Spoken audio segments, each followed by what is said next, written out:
కోటప్పకొండ తిరునాళ్ళని అత్యంత వైభవంగా నిర్వహించండి. అధికారులను ఆదేశించిన నరసరావుపేట ఎమ్మెల్యే గోపిరెడ్డి శ్రీనివాసరెడ్డి. వచ్చే నెలలో జరగనున్న మహాపుణ్యక్షేత్రమైన కోటప్పకొండ తిరునాళ్ళను ప్రతి ఏడాదిలాగానే ఈ సంవత్సరం కూడా అత్యంత వైభవంగా నిర్వహించాలని నరసరావుపేట ఎమ్మెల్యే గోపిరెడ్డి శ్రీనివాసరెడ్డి అధికారులను ఆదేశించారు. ఈ రోజున ఆయన స్థానిక కలెక్టర్ కార్యాలయంలో కలెక్టర్తో పాటు వివిధ శాఖల అధికారులతో సమీక్షా సమావేశం నిర్వహించారు. ఈ సమావేశంలో ఆయన మాట్లాడుతూ భక్తులకు ఎటువంటి అసౌకర్యాలు కలగకుండా అన్ని ఏర్పాట్లను ఈ రోజు నుంచే చూడాలని చెప్పి కలెక్టర్ మరియు ఇతర అధికారులకి ఆయన ఆదేశాలు జారీ చేశారు. ఈ కార్యక్రమంలో కలెక్టర్ శివశంకర్తో పాటు అందరూ అధికారులు పాల్గొన్నారు. ఒకటి మంచి దర్శనం చేసుకోవడం, రెండోది ట్రాఫిక్ జామ్ లేకుండా ఇంటికి రావడం. ఈ రెండు ముఖ్యమైన విషయాలు. దర్శనం గురించి ప్రత్యేకంగా క్యూ లైన్స్ రన్ చేసుకోవడం, రెండోది ఘాట్ రోడ్ లో ట్రాఫిక్ జామ్ లేకుండా చూడడం. సెకండ్ పాయింట్, తిరునాళ్ళ సక్సెస్ ఏంటంటే ట్రాఫిక్ జామ్ లేకుండా తొందరగా ఇంటికి వచ్చేసే కార్యక్రమం చేయడం. ఈ రెండు చాలా ముఖ్యమైనవి. సో ట్రాఫిక్ జామ్ అనేది గత సంవత్సరం ఒక 3 గంటలు అయింది, అంతకుముందు సంవత్సరం అసలు జీరో. ట్రాఫిక్ జామ్ లేకుండా పూర్తిగా తిరునాళ్ళంతా కూడా విజయవంతం. గత సంవత్సరం ఒకటే 3 hours 4 hours జామ్ అయింది. సో ఈ సంవత్సరం అది కూడా లేకుండా మనం ఆల్రెడీ ఆల్టర్నేట్ రూట్స్ తయారు చేశాం కాబట్టి ఆల్టర్నేట్ రూట్స్ లో డైవర్ట్ చేసుకొని ట్రాఫిక్ జామ్ లేకుండా చేయడమే మన యొక్క ప్రథమ లక్ష్యం. అది జాగ్రత్తగా ప్లాన్ చేసుకొని మనం విజయవంతం చేయాలి. నేను గమనించింది ఏంటంటే ముఖ్యంగా పోలీసు వారికి కూడా మనం చెప్పేది, యాక్చువల్గా తిరునాళ్ళ ఈవినింగ్ 5 స్టార్ట్ అవుతుంది. ఆ 5 నుంచి ఎవరు కూడా కనపడదు మనకి. 5 నుంచి నెక్స్ట్ డే మార్నింగ్ దాకా జనాలు అంత ఎక్కువ వస్తారు కాబట్టి అధికారులు ఎవరు కనపడదు. ఎవరు ఎక్కడ ఉంటారో కూడా మీకు తెలియదు. ఫోన్లు కూడా పనిచేయదు. ఓన్లీ వాకీ టాకీస్ తోనే మనం ఆపరేట్ చేయాలి.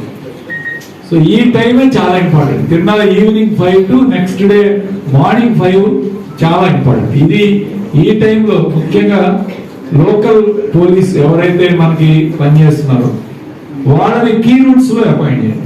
కీ ఏరియాస్ లో కీ రూట్స్ లో వాళ్ళని ఖచ్చితంగా పెట్టుకోవాలి. బయట నుంచి వచ్చిన వాళ్ళకన్నా మనకి లోకల్ గా ఉన్న వాళ్ళ మీద ఎక్కువ కాన్సన్ట్రేట్ చేసి వాళ్ళని అపాయింట్ చేసుకుని ఒక్కొక్క రూట్ ని ఒక్కొక్క ఆఫీసర్ గా CI range officer, DSP range officer మీరు డిసైడ్ చేసుకుని ఆ లోకల్ పోలీస్ కి ఎక్కువగా ఇవ్వండి. ఎందుకంటే ఆ టైంకి అందరూ టైర్డ్ అయిపోతారు, ఎవరు ఉండరు, కనపడరు. కాబట్టి మీరు కూడా షిఫ్ట్ ఏదైనా ఫ్రెష్ గా ఉండేటట్టు ఈవినింగ్ 5 to మార్నింగ్ 5 అందరూ ఫ్రెష్ గా ఉండేవాళ్ళు మీరు పెట్టుకొని ఆపరేట్ చేసుకొని చేయాలి. ఎందుకంటే 3 రోజుల నుంచే వర్క్ స్టార్ట్ అవుతుంది. సో ఏకాదశి, ద్వాదశి, 3 రోజులు, శివరాత్రి రోజు 24 hours into 3 72 hours పని చేయాలంటే ఎవరికైనా కష్టం. సో మనకేమో లాస్ట్ ఫేజ్ లో ఉంటుంది తిరునాళ్ళ. Last 8 hours or 10-12 hours is important. So ఆ 12 hours పని చేయాలంటే కనీసం ఫ్రెష్ గా ఉండాలా, ఫ్రెష్ గా చేయాలా.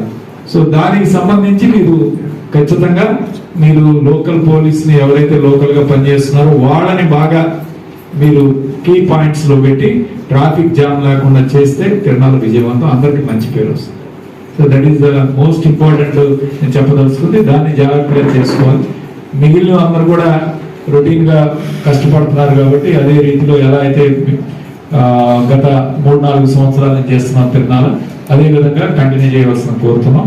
ముఖ్యంగా క్యూ లైన్స్ లో ఉండే వాళ్ళకి ఉదయం పూట వాటర్ ప్యాకెట్స్ కానీ, ఉదయం నుంచి సాయంత్రం దాకా మజ్జిగ ప్యాకెట్స్ కానీ క్యూ లైన్స్ బాగా రన్ చేయడం, రెండోది ఈవినింగ్ ట్రాఫిక్ జామ్ లేకుండా చేయడం. ఈ 2 విషయాలు జాగ్రత్తగా పాటిస్తే తిరునాళ్ళ విజయవంతమైనట్టు. సో ఈ 2 విషయాల్లో అందరం కూడా గ్రాండ్ సక్సెస్ చేయాలి టీం అంతా. లాస్ట్ 2 times కూడా మేము తిరునాళ్ళ అయిపోయిన తర్వాత అందరినీ అధికారులు కూడా మంచి డిన్నర్ ఏర్పాటు చేసి అందరినీ కూడా సన్మానం చేయడం జరిగింది, ముఖ్యులందరినీ. ఈ సంవత్సరం కూడా అలానే చేస్తాం. కాబట్టి అందరం కూడా కలిసి గట్టిగా పనిచేసి ఈ తిరునాళ్ళను విజయవంతం చేయాలని మీ అందరినీ కూడా ఈ సందర్భంగా విజ్ఞప్తి చేస్తూ సెలవు తీసుకుంటున్నాను.